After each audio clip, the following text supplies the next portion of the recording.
Friends, আজকে তোমাদের সামনে আমি এসকে স্যার হাজির হয়েছি নতুন একটি ক্লাসের সাথে, নতুন কিছু শেখার সাথে, নতুন কিছু জানার সাথে।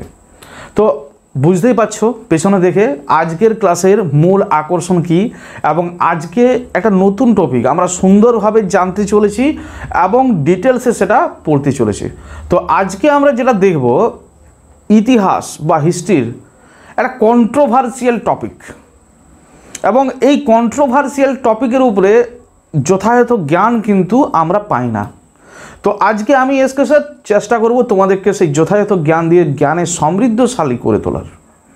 তো আজ যে টপিকটা আমরা নিয়ে পড়ব সেটা বিভিন্ন ক্লাসে আছে, ক্লাস 7 থেকে শুরু করে ক্লাস 11, 12 বা পরবর্তী আপার ডিগ্রি কোর্সের বিভিন্ন জায়গাতে, এবং সবচেয়ে বড় কথা চাকরির পরীক্ষার বিভিন্ন কোশ্চেন কিন্তু এই টপিক থেকে হয়ে থাকে। তো যারা চাকরির জন্য প্রিপারেশন করছো তাদেরকে বলবো অবশ্যই এই ভিডিওটা তোমরা ডিটেলসে দেখবে, এবং এর যে বেস লেভেল অর্থাৎ একটা বিষয়কে জানার জন্য বোঝার জন্য যে বেস লেভেলের প্রয়োজন হয়, এটা সেই বেস লেভেলের ভিডিও। তাহলে স্বাভাবিকভাবেই তোমাদের এই দিল্লি সুলতানেট সম্পর্কে বা দিল্লি সুলতানি শাসন সম্পর্কে যে সমস্ত কনফিউশন আছে, যেটা না পারার বুঝতে না পারার যে জায়গাগুলো আছে, সেই জায়গাগুলো তোমাদের কাছে আজ পরিষ্কার হয়ে যাবে। তো চলো সময় নষ্ট না করে শুরু করা যাক। আজ আমরা যাব দিল্লি সুলতানি। নামটা শোনো ভালো করে, দিল্লি সুলতানি। এখন প্রশ্ন হচ্ছে যে হঠাৎ করে দিল্লি, হিন্দুস্তান, ভারতবর্ষ, সেই ভারতবর্ষতে দিল্লি সুলতানের জায়গাটা কোথা থেকে চলে এলো? আমরা যদি ইতিহাসের পাতাকে ভালো করে দেখি তাহলে দেখতে পাবো 712 খ্রিস্টাব্দে 712 আরবরা সিন্ধু জয় করেছিল। 712 AD আরবরা সিন্ধু জয় করেছিল। তো এই যে আরবরা সিন্ধু জয় করলো, এই সিন্ধু জয় করার সাথে মেনলি দুটো গুরুত্বপূর্ণ ঘটনা জড়িত আছে। কি কি দুটো গুরুত্বপূর্ণ ঘটনা? প্রথম ঘটনা, এতদিন ধরে যারা আফগানিস্তান বা ওই দিকের দেশের অধিবাসীরা ছিল তারা জানতোই না যে ভারত নামে এইরকম একটা সমৃদ্ধশালী দেশ আছে, কিন্তু এই প্রথম তারা বুঝতে পারে। দ্বিতীয় যাব যে এতদিন পর্যন্ত তারা ভারতবর্ষে আসার রাস্তা কিন্তু পায়নি। যেই আরবরা 712 খ্রিস্টাব্দে ভারতের সিন্ধুকে জয় করে ফেলল, সেই কিন্তু বিভিন্ন রাস্তা তাদের কাছে খুলে গেল। তাহলে স্বাভাবিকভাবেই ভারত দেশ এবং ভারতের সমৃদ্ধতা সম্পর্কে তারা জানতে পারল। ফলে তার সমৃদ্ধতা তাদেরকে আকৃষ্ট করছে। আমরা জানি মুঘল হচ্ছে স্বর্ণযুগ, কিন্তু সেই মুঘলের হাতে খড়ি সেটা কিন্তু এখান থেকেই হয়েছিল। তাহলে ব্যাপারটা এলো কি করে? প্রথমে আসছে মোহাম্মদ বিন কাসিম, নাম শুনেছি, ওর আলাদা একটা স্টোরি আছে, এটার মধ্যে নয়, পরে বলবো। সুলতান গজনি, তারও একটা স্টোরি আছে, সেটাও কিন্তু আমি পরের ক্লাসে ডিসকাস করব। কিন্তু তারপর আসছে মোহাম্মদ ঘুরির 3 জন কৃতদাস ছিল। সেই 3 জন কৃতদাসের মধ্যে কে কে ছিল? একজন কুতুবউদ্দিন আইবক, সবচেয়ে বিশ্বস্ত কৃতদাস।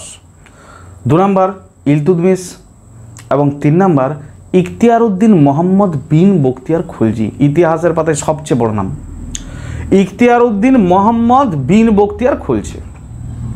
কিন্তু দুর্ভাগ্যবশত যখন মোহাম্মদ ঘুরি এই নববিজিত ভারতকে অর্থাৎ ভারতকে জয় করে পরে যখন ফিরে যাচ্ছে তার সাম্রাজ্যে, ঘুর সাম্রাজ্যে মুলতানে, তখন রাস্তাতে তার মৃত্যু হয়। এবং এই নববিজিত ভারতবর্ষে দায়িত্ব দিয়ে গেছিল কাকে? না, দায়িত্ব দিয়ে গেছিল তার বিশ্বস্ত দাস এবং অনুচর কুতুবউদ্দিন আইবককে। সেই কুতুবউদ্দিন আইবক সর্বপ্রথম এই দাস বংশের প্রতিষ্ঠা করলেন। কত সালে? 1206 1206 AD 1206 সালে। এখন প্রশ্ন হচ্ছে এই বংশের নাম তাহলে দাস বংশ কেন? কুতুবউদ্দিন তো একজন দাস ছিলেন। তাহলে স্বাভাবিকভাবে তিনি যে বংশটাকে প্রতিষ্ঠা করছেন, যে ডাইনেস্টিকে প্রতিষ্ঠা করছেন, দাস ডাইনেস্টি নাম হবে, এটা তো স্বাভাবিক কথা।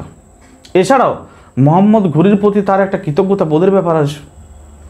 আচ্ছা, তারপরে দাস বংশের পরে যে বংশটা সবচেয়ে বেশি গুরুত্বপূর্ণ ভূমিকা পালন করেছিল দিল্লি সুলতানেট বা দিল্লি সুলতানের ক্ষেত্রে, সেটা ছিল খলজি বংশ। এই আসবো দ্বিতীয় বংশ আমাদের কাছে, খলজি বংশ। দিল্লি সুলতানেটের টোটাল 5টা রাজবংশ রাজত্ব করেছে, তার মধ্যে দ্বিতীয় গুরুত্বপূর্ণ রাজবংশ ছিল কিন্তু এই খলজি বংশ। খলজি বংশের একজন বিখ্যাত রাজার নাম কি সবাই জানি আমরা, আলাউদ্দিন খলজি, যার অর্থনৈতিক সংস্কার, সামরিক সংস্কার, বিভিন্ন দিক থেকে দক্ষিণাত্য অভিযান, বিভিন্ন দিক থেকে তিনি কিন্তু ইতিহাসের পাতা একটা উল্লেখযোগ্য এবং পরীক্ষায় বিভিন্ন কোশ্চেন আসে। বাজার দর নিয়ন্ত্রণ নীতি কে চালু করেছিল? অ্যান্সার আলাউদ্দিন খলজি। প্রথম রেশনিং ব্যবস্থা, রেশন সিস্টেম কে চালু করেছিল? অ্যান্সার আলাউদ্দিন খলজি। দাগ হুলিয়া প্রথা শেরশাহ করেছিল, কিন্তু সেটা পরে। দাগ হুলিয়া প্রথা তার প্রথমে আগে করে দিয়েছিল আলাউদ্দিন খলজি। এছাড়াও বিভিন্ন আরও গুরুত্বপূর্ণ কাজ করেছিল। তাই খলজি বংশের যদি সর্বশ্রেষ্ঠ সুলতান কেউ থেকে থাকে, সেটা হচ্ছে কিন্তু আলাউদ্দিন খলজি। তারপর যাব আমরা নেক্সট রাজবংশ বা নেক্সট ডাইনেস্টি, যার নাম হচ্ছে তুগলক ডাইনেস্টি। তো সেই তুগলক ডাইনেস্টি, আচ্ছা একজন বলো তো তোমরা, তুগলক ডাইনেস্টির একজন বিখ্যাত শাসকের নাম বল। নাম সবাই আমরা শুনে আসি, যাকে বলা হয় পাগলা রাজা, নামটা কি? মোহাম্মদ বিন তুগলক। তাহলে তুগলক ডাইনেস্টির একজন বিখ্যাত রাজা হচ্ছে কে? মোহাম্মদ বিন তুগলক। তিনিও ইতিহাসে তার বিভিন্ন কারণের জন্য স্মরণীয় হয়ে আছেন। তামার নোটের প্রচলন, রাজধানী স্থানান্তর, প্রথমে স্থানান্তর করলো দিল্লি থেকে দৌলতাবাদ, তারপর আবার দৌলতাবাদ থেকে দিল্লিতে স্থানান্তর করলো। তো এরকম কিছু কিছু তার পাগলামির কিছু ঘটনা আছে, এই জন্য ইতিহাসের পাতায় তাকে বলা হয় পাগলা রাজা। তারপরে যে যাব গুরুত্বপূর্ণ ডাইনেস্টি, গুরুত্বপূর্ণ রাজবংশ, সৈয়দ বংশ। সৈয়দ বংশের প্রতিষ্ঠা করেছিলেন খিজির খাঁ। কিন্তু ইতিহাসের পাতায় সৈয়দ বংশকে নিয়ে সেরকম বিরাট কিছু তথ্য বা বিরাট কিছু ঘটনা আমরা পাই না। শুধুমাত্র রাজবংশ এবং রাজবংশের কিছু কার্যাবলী সৈয়দ বংশ খিজির খাঁ করেছিল, সেটা সম্পর্কে আমরা জানতে পারি। এবং সবচেয়ে গুরুত্বপূর্ণ বা পঞ্চমতম যে রাজবংশটা ছিল সবচেয়ে গুরুত্বপূর্ণ, তার নাম হচ্ছে লোদি ডাইনেস্টি। এখান থেকে ইতিহাসের দিক পরিবর্তনটা ঘটেছিল। লোদি বংশের প্রথম প্রতিষ্ঠা করেছিল বহুলুল লোদি। লোদি বংশের শ্রেষ্ঠ শাসক ছিল সিকান্দার লোদি এবং লোদি বংশের শেষ শাসক ছিল ইব্রাহিম লোদি।